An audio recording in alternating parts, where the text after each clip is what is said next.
Ladies and gentlemen, it is a great sadness that I cannot be with you to participate in and benefit from this conference on Islam and Muslims in the world today. However, I particularly wanted to take this opportunity to say a few words to preface the vitally important topics which you will be discussing over the next 2 days. I also wanted to express appreciation to the Prime Minister for making time before he steps down to organize this exchange of views by so senior and experienced a group of speakers. For more than 20 years now, I've been fascinated by the relationships between the Abrahamic faiths of Islam, Christianity, and Judaism. And this fascination stems partly from the particular interest I have in the ethnic, religious, and cultural diversity which makes up modern Britain. For me, this unity through diversity can represent a great richness and a great strength for our society. But my fascination has been leavened with a concern that while there is much which binds the children of Abraham together, there is also much which prevents us from coming closer.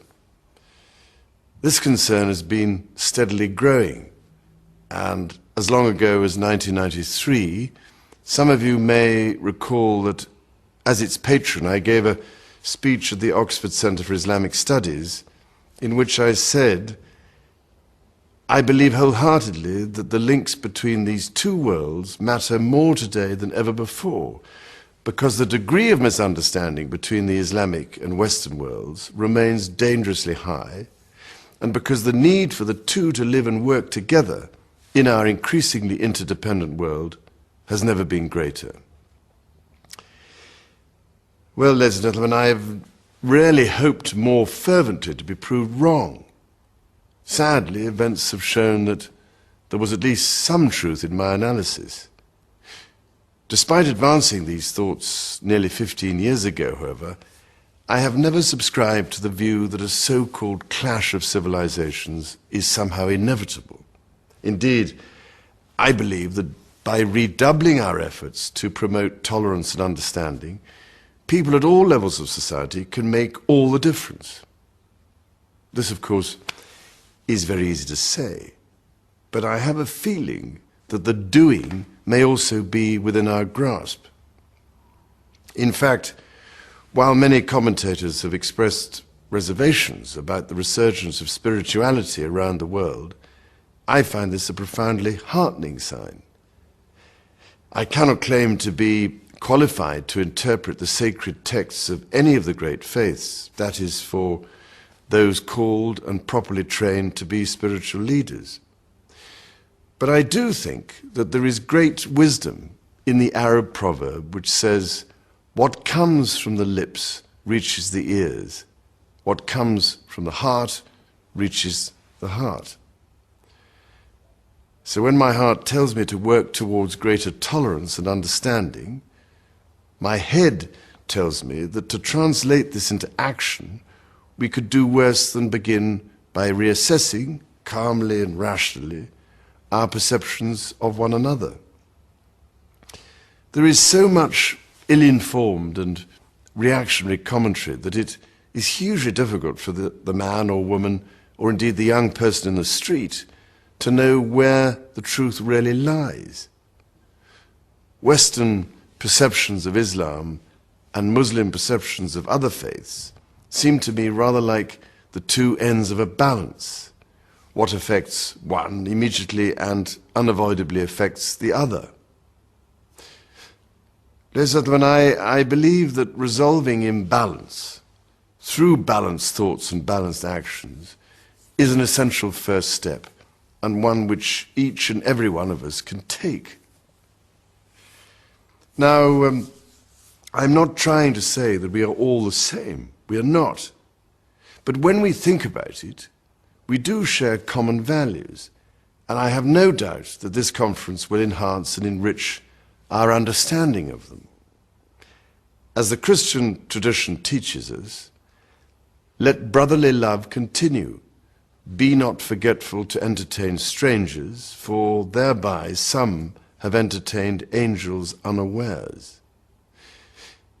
This text, which means so much to Christians, is based upon an episode in the life of Abraham, whose example is cherished also by Jews and Muslims. Our common values celebrate humility, greatness of soul, honor, magnanimity, and indeed hospitality. It is these values which define our worth and status as human beings, and which, when held in proper balance, manifest the harmony between mankind and the temporal order in which we live. Promoting greater understanding of our shared values in plain and simple terms seems to me another area where we could all make a valuable personal contribution.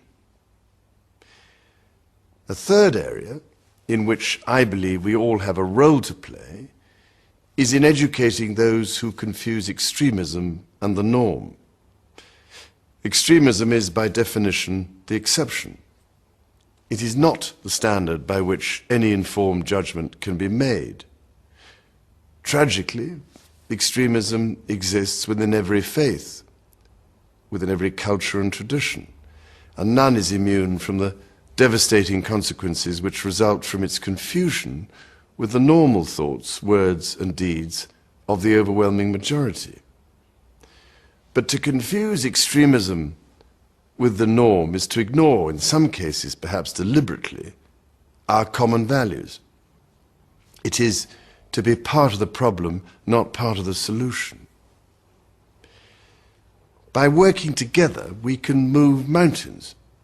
By working in opposition to each other, we simply create bigger mountains and cancel each other out, and worse. In all of this, I am struck by the great challenges which we must all face together. Perhaps the greatest of all is climate change, where common actions in each and every country are urgently required to protect the common inheritance that has been given to us by the Creator, by our Sustainer. And when we consider the sacred texts of Islam, Christianity, and Judaism, we find common themes of stewardship and justice towards the environment. If only the great Abrahamic faiths could work together from their sacred texts to stand on common ground and work towards the protection of our planet.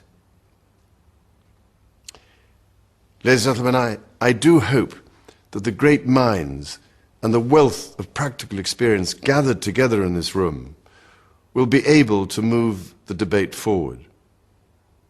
By getting to know each other better, by listening at least as much as we talk, and by translating talk into action, I trust and pray that we might be able to advance just a few steps further along the road towards tolerance and understanding.